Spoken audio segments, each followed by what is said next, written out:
Angga dan Bayu. Dua sahabat sejati ini datang ke kota Gandrung untuk berlibur. Mereka pun berniat untuk mendaki salah satu gunung yang berada di sana.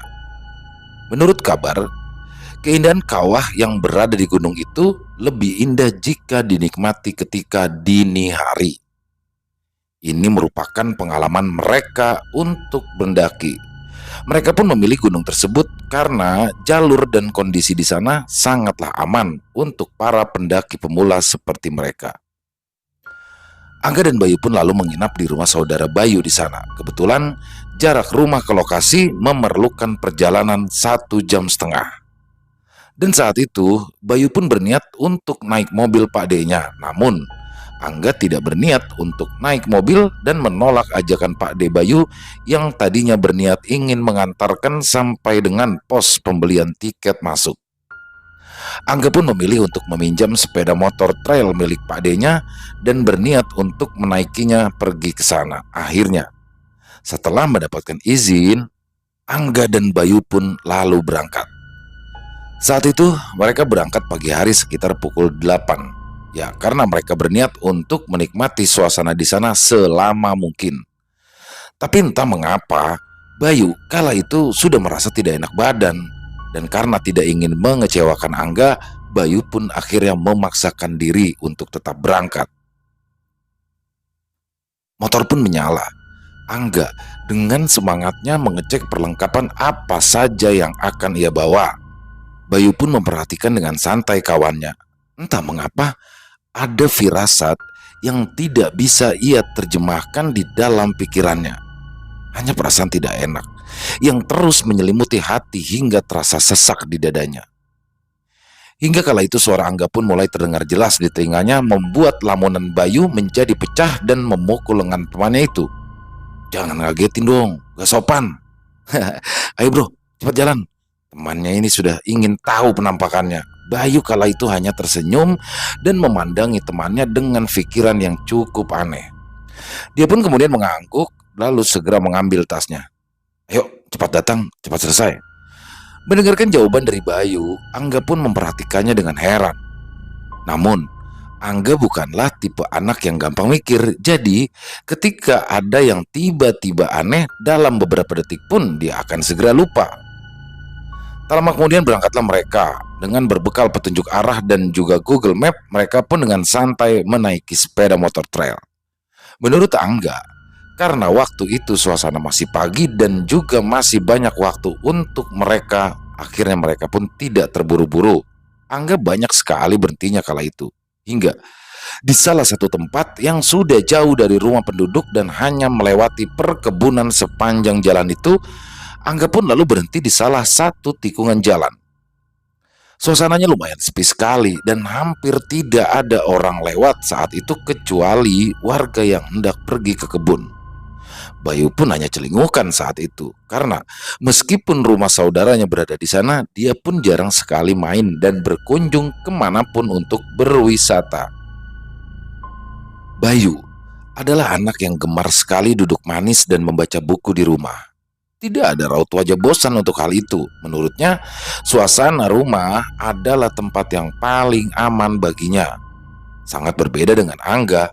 Angga adalah anak yang senang sekali menjelajahi tempat-tempat yang baru. Jangankan suasana rumah, melihat kamar 1 menit saja dia sudah tidak tahan. Baginya, dengan datang ke tempat-tempat yang belum pernah ia kunjungi adalah healing terbaik baginya. Hingga perjalanan mereka pun sampailah di tempat parkir. Angga kemudian memarkirkan motornya. Bayu pun menunggu di depan loket pembelian tiket. Angga menghampiri dan kemudian mengajak Bayu untuk segera membeli tiket. "Enggak, yang penting aku apa katamu loh. Enggak yakin aku keluar sendiri." Bayu tetap dengan sikap bingungnya di tempat baru. Angga yang melihat Bayu hanya memperlihatkan tatapan muka yang datar. Bayu pun kemudian kala itu melihat wajah Angga yang terus menatapnya.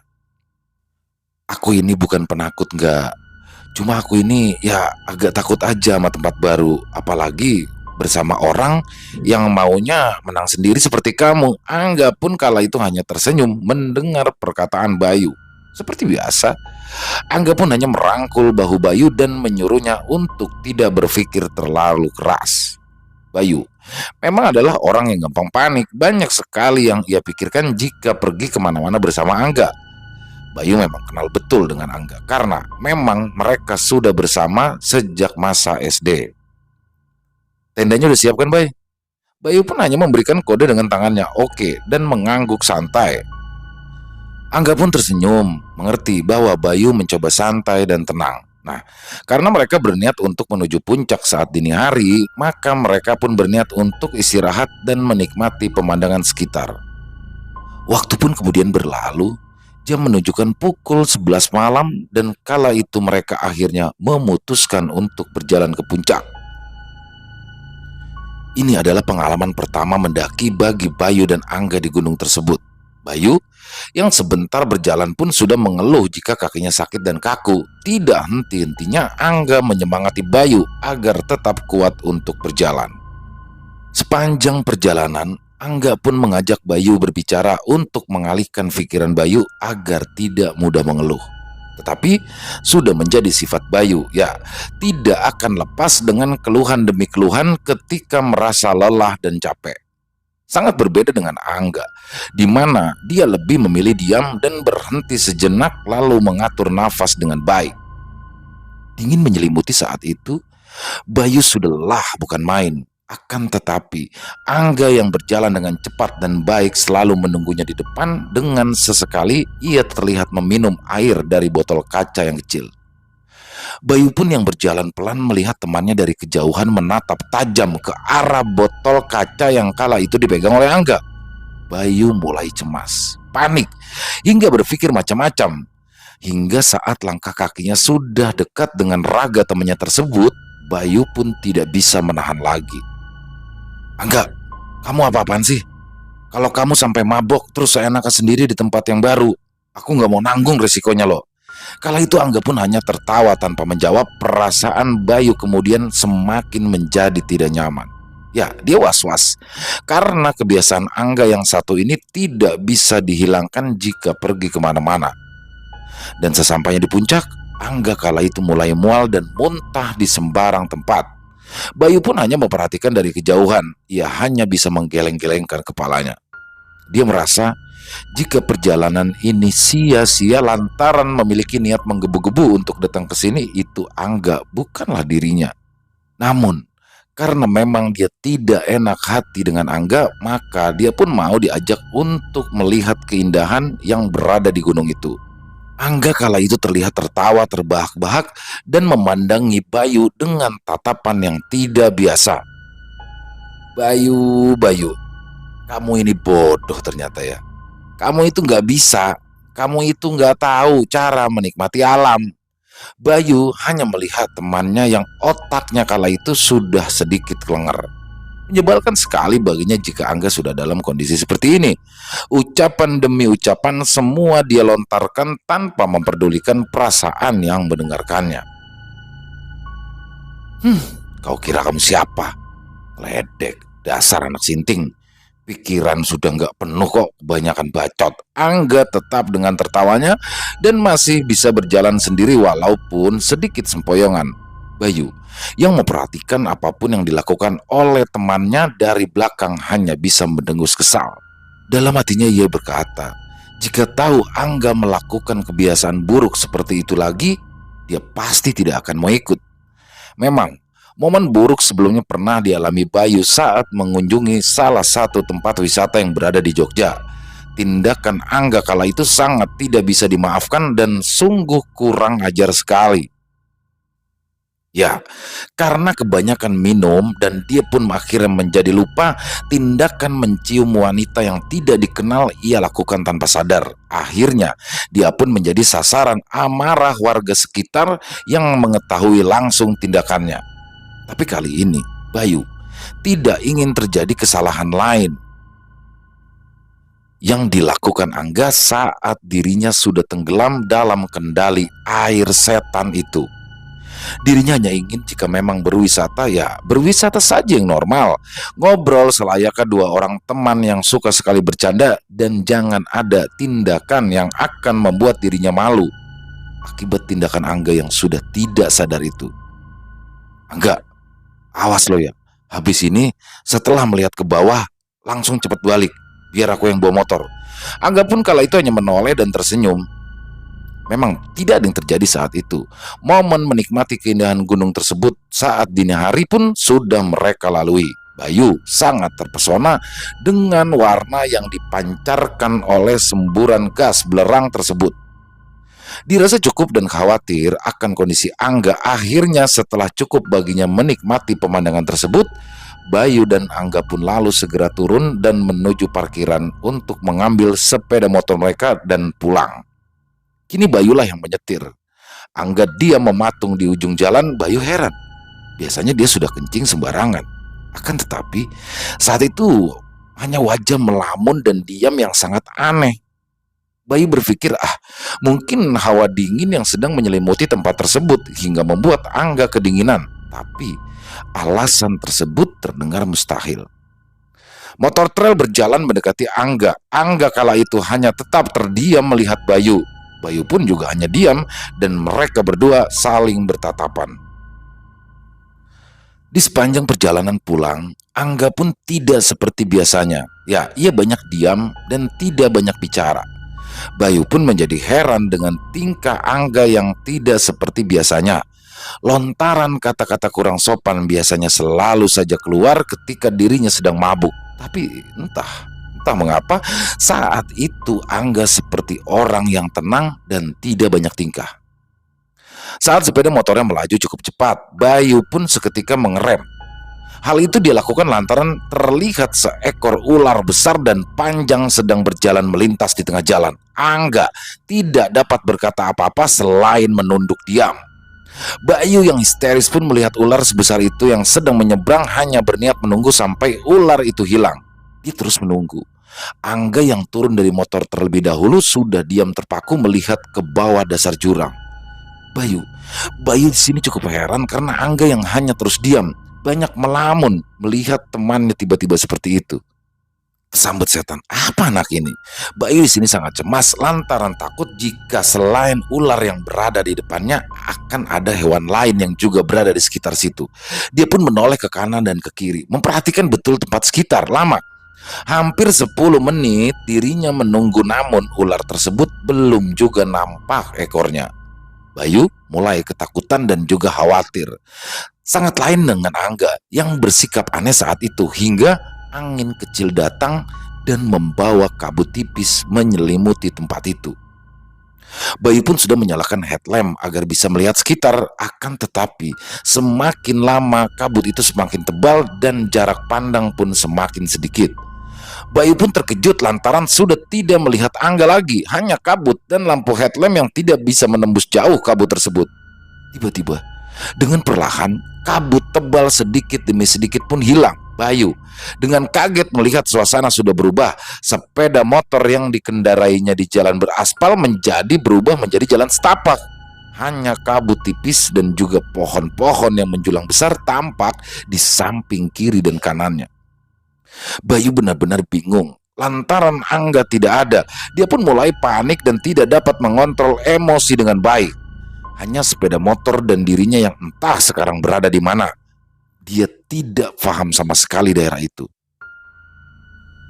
Ia pun mengambil handphonenya. Bayu sedikit gemetar dan panik bukan main. Sinyal hilang dan fix Bayu tersesat sendirian tanpa ada Angga di sisinya. Kemudian terdengarlah langkah kaki seseorang dari kejauhan. Bayu pun melihat handphonenya. Dia terkejut lantaran di layar handphonenya menunjukkan jam 12 malam. Dia masih ingat betul jika dirinya tadi turun dengan Angga pukul 3.15 pagi. Bayu pun tidak menganggapnya sebagai masalah yang besar. Mungkin saja setelan jam di handphonenya sedang error. Dia mulai menyalakan kembali motornya, namun tidak pernah bisa. Berulang-ulang ia coba menyalakan dan nihil. Suara langkah kaki tersebut semakin terdengar mendekat dan benar saja terlihat kala itu 3 orang nenek-nenek yang membawa keranjang di punggungnya, dililitkan kain dan diikatkan di dadanya. 3 nenek tersebut membawa bawaan yang berbeda. Kemudian langkah kaki mereka pun terhenti di depan Bayu. "Kenapa, Nak? Kok kelihatannya kamu bingung?" Bayu yang dalam ketakutan yang luar biasa dan berpikir aneh saat itu hanya bisa memandangi ketiga nenek tersebut dengan penuh rasa penasaran. "Gak apa-apa, aku ini Mbak Ira. Lah ini Mbak Sukma dan ini Mbak Dwipo. Kami ini tinggal di Kampung Wurung." Bayu pun hanya bisa mengangguk dan menyapa pelan dengan senyum kepada nenek-nenek tersebut. "Kamu itu seharusnya tidak boleh ada di sini. Karena siapa yang sudah masuk hutan, jika niatnya sudah nggak baik, nggak akan pernah bisa kembali." Bayu yang mendengar ucapan Mbah Dwipo pun seketika menunduk. "Sebelum datangnya matahari, kamu harus keluar dari hutan ini. Kalau sampai belum keluar ketika matahari datang, maka kamu akan di sini selamanya." Bayu kemudian terdiam saat dalam hatinya dia sudah yakin bahwa dirinya sudah masuk alam lain. Ya, satu-satunya hal yang ingin dia lakukan saat itu adalah bisa keluar bersama dengan sahabatnya yaitu Angga. Akan tetapi Bayu bingung karena dia saat ini tersesat tanpa adanya sosok Angga. Entah kemana Angga saat itu. Seketika Mbah Ira pun menepuk pundak Bayu lalu ia berkata, "Temanmu itu pasti ada di pendopo. Kamu akan diantar oleh Mbak Dwipo sampai jalan depan. Ingat pesanku, jangan membawa apapun dari sini." Bayu menatap Mbah Ira dengan mimik serius antara percaya dan ragu-ragu masih menyelimuti hatinya. Mbak Ira dan Mbak Sukma kemudian pun mengambil keranjangnya, kemudian mereka gendong kembali dan diikat dengan kain di dadanya. Kini tinggallah Mbah Dwipo dan Bayu di tempat itu. Entah Bayu harus bagaimana menyaksikan semua kejadian yang di luar nalarnya. Mbak Ira dan Mbak Sukma pun dengan sekejap hilang dari pandangannya. Tinggal Mbah Dwipo saja yang terus memperhatikan Bayu dengan senyum teduh di wajahnya. Bayu pun memperhatikan baju yang dipakai oleh Mbah Dwipo, kebaya dan jarik yang tidak kotor sangat bersih sekali. Anehnya, keranjang yang dipikul oleh Mbah Dwipo berisikan sedikit singkong yang masih berbalut banyak sekali tanah.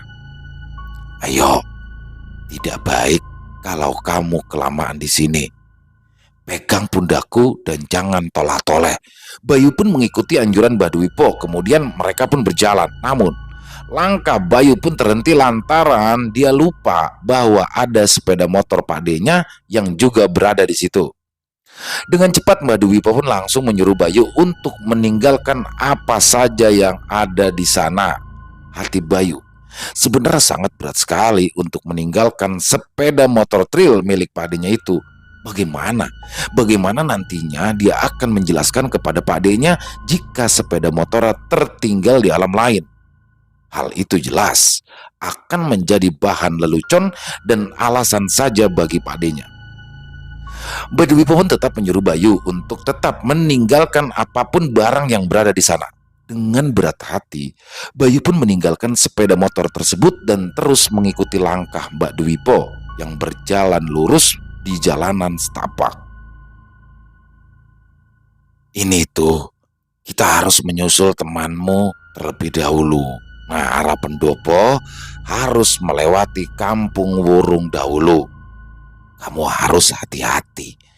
Banyak yang akan menggoda hati dan nafsumu karena kampung itu bukan kampung dari kalanganmu." Bayu pun di sini mengangguk dan tetap berjalan memegang pundak Mbah Dwipo. Dan saat berjalan, Bayu pun kala itu hanya melihat jalanan setapak di bawah. Dia mengingat pesan yang tadi bahwa dirinya dilarang untuk menengok ke kiri dan ke kanan. Dan entah apa yang terjadi.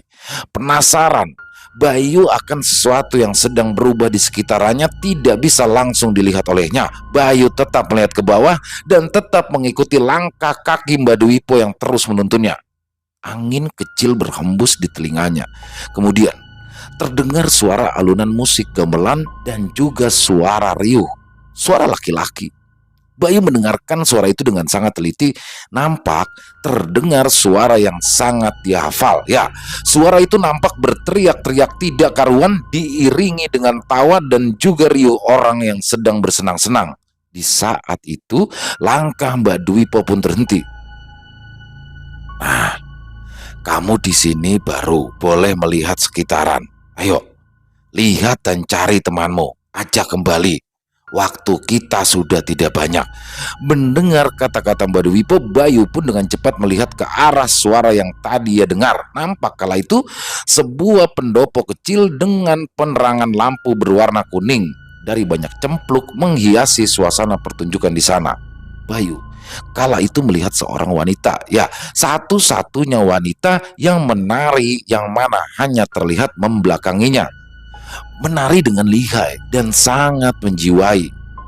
Rambut panjangnya hampir menyentuh tanah, membuat kesan seram dalam hati Bayu akan sosok wanita itu. Baju kuning kemasan dan mahkota kecil di atas kepalanya membuat kesan elegan dan terhormat terpancar walaupun Bayu tak bisa melihat secara jelas wajah aslinya.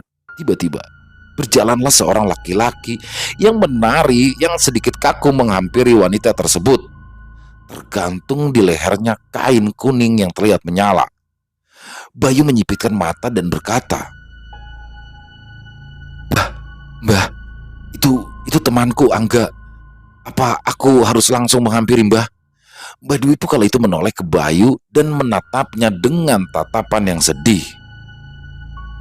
Temanmu saat ini sedang kena godaan dari Nyai Galuh. Ya, Nyai Galuh, dia adalah penunggu di alas ini untuk manusia yang membawa sifat dan perkataan yang buruk ke sini. Teriaki temanmu. Kalau sampai 3 kali temanmu tidak menoleh, berarti dia harus ditinggal. Bayu pun sempat takut dan bingung bukan main. Ya, hampir semua alasan dan juga tanda tanya muncul bersamaan, begitu banyaknya. Kemudian Mbak Dwipo pun dengan cepat menepuk pundaknya, memberikan isyarat jika Bayu harus sesegera mungkin melakukan apa yang telah ia jelaskan kepadanya. Dengan perlahan, Bayu pun berjalan ke arah pendopo tersebut. Kemudian ketika langkahnya sudah mendekat dengan Angga, kala itu Angga dengan santainya justru malah menari asik dengan sosok wanita tersebut. Dari leher wanita tersebut kemudian muncul kepala ular yang berukuran lumayan besar, bergerak mendekat ke tubuh Angga dan dengan pelan melingkar di bahu Angga. Bayu di sini sangat terkejut dan sedikit takut dengan ular yang melilit bahu Angga. Angga! Teriakan Bayu yang sungguh nyaring itu pun tidak terdengar oleh Angga. Saat itu suara Bayu sangatlah kecil sekali lantaran suara gamelan yang berada di sana sangat keras. Bayu pun menoleh ke arah Mbak Dwipo. Mbak Dwipo mengangguk pelan dengan maksud menyuruh Bayu untuk meneruskan memanggil Angga kembali seperti petuanya tadi. Bayu pun menoleh kembali ke arah Angga. Dalam batin Bayu, apa yang terjadi kepada mereka berdua sehingga bisa masuk ke dalam dimensi lain seperti ini? Apakah ada kesalahan fatal yang dilakukan mereka sehingga harus menerima hukuman sang penguasa alam lain di hutan tersebut? Bayu pun hanya memegang dadanya dan berusaha untuk tidak goyah dan takut dengan apa yang sedang ia hadapi saat ini. Bismillahirrahmanirrahim, ucap Bayu pelan. Angga, ini aku Bayu, sadar, aku ada di sini enggak? Lalu kemudian Angga yang kala itu sedang menari langsung berhenti dan berdiri mematung. Bayu yang melihat temannya yang kala itu terdiam tersebut kemudian semakin semangat untuk memanggilnya. Ya, ini adalah panggilan yang terakhir kali. Ya Allah, ya Tuhan, semoga saja Angga kamu menoleh dan mendengar suaraku. Kita tidak punya waktu yang banyak. Bayu pun dengan yakin kembali berteriak memanggil Angga. Angga! Angga, aku Bayu, sini. Kemudian Angga pun menoleh dan melihat Bayu, namun dengan bersamaan sosok wanita tersebut menoleh dan Bayu pun sangat terkejut lantaran wajah wanita tersebut bersisik dan lidahnya menjulur seperti ular. Tatapan marah dari wanita tersebut membuat Bayu ketakutan. Pukulan sebuah tangan di bahu Bayu terasa keras olehnya. Ya, rupanya Mbah Dwipo kala itu sudah berada di belakang Bayu dan segera menarik tangan Bayu. Mereka berdua pun berlari.